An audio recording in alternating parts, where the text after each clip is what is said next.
Last time जब मैं एक टॉपिक कवर कर रहा था कि घर पे हम कितना कैश रख सकते हैं, तो उसके ऊपर बहुत सारे कमेंट्स आए, बहुत सारी क्वेरीज आई। लोग कह रहे थे कि किसी के घर से इतने करोड़ मिल रहे हैं तो उनका कुछ नहीं हो रहा, आम जनता का ये हो जाएगा।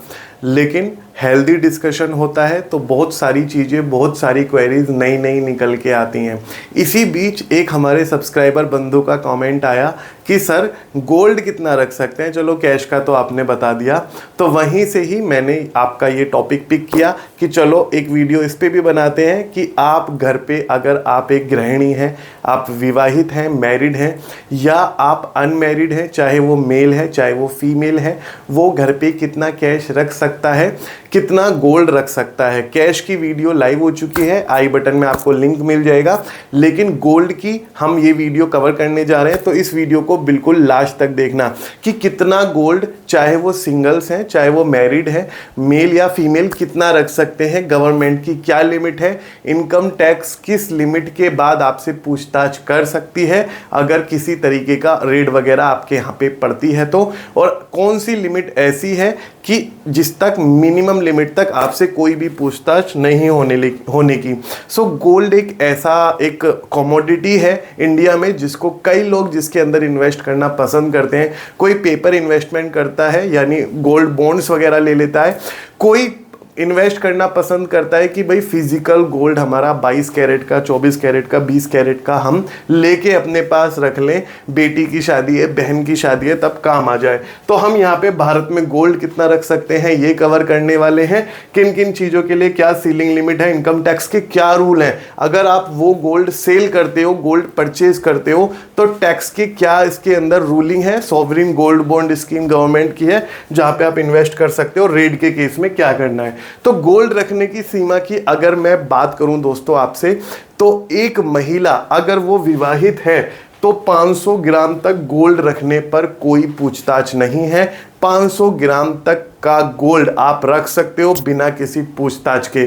उसके बाद अगर आपके पास कुछ मिलता है तो उसके बाद ये भी नहीं है कोई दिक्कत आ जाएगी, कोई परेशानी आ जाएगी। आपके पास प्रॉपर परचेजिंग इनवॉइस वगैरह उसके होने चाहिए, ठीक है। आपने अगर इनहेरिट किया है, आपके माता पिता ने आपको गिफ्ट किया है, या आपके किसी सिस्टर ब्रदर ने गिफ्ट करा है, तो गिफ्ट डीड वगैरह आपको बनवा के रखना चाहिए।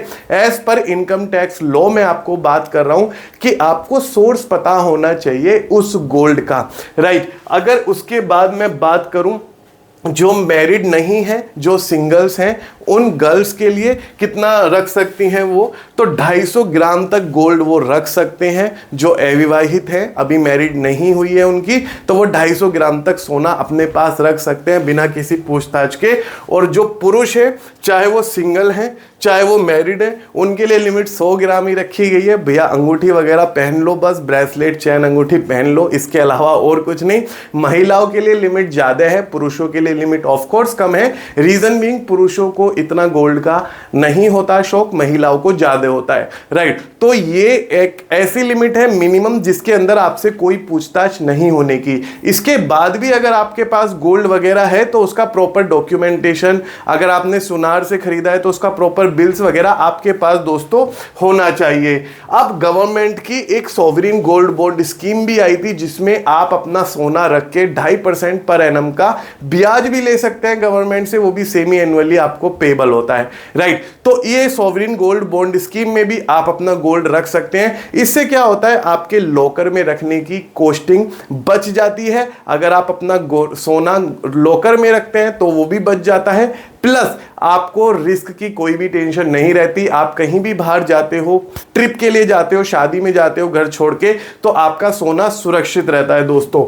यहां पे अगर आप गोल्ड का खरीदते हैं या बेचते हैं तो इनकम टैक्स के क्या नियम है, तो देखो गोल्ड खरीदने पे हमें 3% जीएसटी देना ही देना होता है, राइट। 3% जीएसटी हमें देना होगा अगर हम गोल्ड खरीदने जाएंगे। और अगर हम 2 लाख रुपए से ज्यादा गोल्ड खरीदेंगे तो क्या है कि सुनार आपसे पैन कार्ड मांग लेगा। तो पैन कार्ड क्या है, जब सुनार आपसे पैन कार्ड मांग लेगा वो रिपोर्टिंग करेगा अपनी जीएसटी वगैरह की रिटर्न में, और वो गोल्ड परचेजिंग आपकी जो रिपोर्टिंग है वो आगे अथॉरिटीज को हो जाएगी। तो अगर आप 2 लाख रुपए का गोल्ड खरीद भी रहे हो तो दिक्कत उसमें भी कुछ नहीं है। लेकिन जो आपने 2 लाख रुपए से ज्यादा का गोल्ड खरीदा है कोई, आपके पास उसका सोर्स मालूम होना चाहिए कि ये 2 लाख रुपए आपके पास बिजनेस इनकम है, सैलरीड हैं आप, व्यापारी बंधु हैं तो आपका टर्नओवर है, रिवेन्यू जनरेट करते हैं, या आपको पैसे गिफ्ट में मिले हैं, माता पिता ने दिए हैं गोल्ड खरीदने के लिए, भाई ने बहन ने दिए हैं, तो आपको सोर्स मालूम होना चाहिए उस पैसे का, राइट। तो अगर 2 लाख रुपए से ज्यादा का सोना आप खरीदते हैं तो पैन कार्ड अनिवार्य है, इनकम टैक्स का ये रूल है, आपको पैन कार्ड अपना देना पड़ेगा। 3 साल से ज्यादा रखकर अगर आप गोल्ड बेचते हैं, अब देखो खरीदने का तो मैंने नियम बता दिया, ठीक है। अब आप अगर गोल्ड वही बेचना चाहते हो और अगर आपने गोल्ड को 3 साल से ज्यादा रख के बेचा तो आपको लॉन्ग टर्म कैपिटल गेन देना पड़ेगा। लॉन्ग टर्म कैपिटल गेन अब हमारे यहां इंडिया में 12.5% लगता है, उसमें भी 1,25,000 रुपए तक की हमें रिबेट मिल जाती है। दूसरी सबसे बड़ी बात, अगर आप उससे पहले बेच सकते हैं 3 साल से कम समय पर, तो आपको शॉर्ट टर्म कैपिटल गेन देना पड़ेगा। शॉर्ट टर्म कैपिटल गेन का जो रेट है हमारा वहां पे 15% हो जाता है, अब जिसको अपडेट करके 20% कर दिया गया है फाइनेंशियल ईयर 24-25 में, राइट। तो यहां पे शॉर्ट टर्म कैपिटल गेन और long term capital gain guys आपको देना पड़ेगा अगर आप गोल्ड को एक तय सीमित के बाद, तय सीमा के बाद बेचते हैं, चाहे वो लॉन्ग टर्म कैपिटल गेन हो चाहे वो शॉर्ट टर्म कैपिटल गेन हो, depending upon the availability of holding period, आपने कब से कब तक होल्ड करा, ठीक है। उसके बाद आपको मैंने बताया गोल्ड का खरीदने के बेचने के क्या नियम है, होल्ड करने के क्या नियम है, इन्वेस्ट आप कैसे कर सकते हो, अगर आप गोल्ड के अगेंस्ट लोन भी लेना चाहते हो तो भी फैसिलिटी अवेलेबल होती है। गोल्ड को एक लिक्विड एसेट के रूप में ही माना जाता है, अगर आपके पास गोल्ड है तो वो कैश से भी भरकर है, क्योंकि रुपी is backed by gold, dollar is backed by gold, dollar का रिजर्व अगर है गवर्नमेंट के पास तो वो गोल्ड का ही रिजर्व है, ऐसे ही रुपीज है, रुपीज का अगर है तो उसके पीछे आरबीआई के पास उतना सोना वगैरह रखा हुआ है। तो gold is also a part of liquid asset. लेकिन अगर आप कुछ खरीदने जाते हो तो आपको सोर्स मालूम होना चाहिए,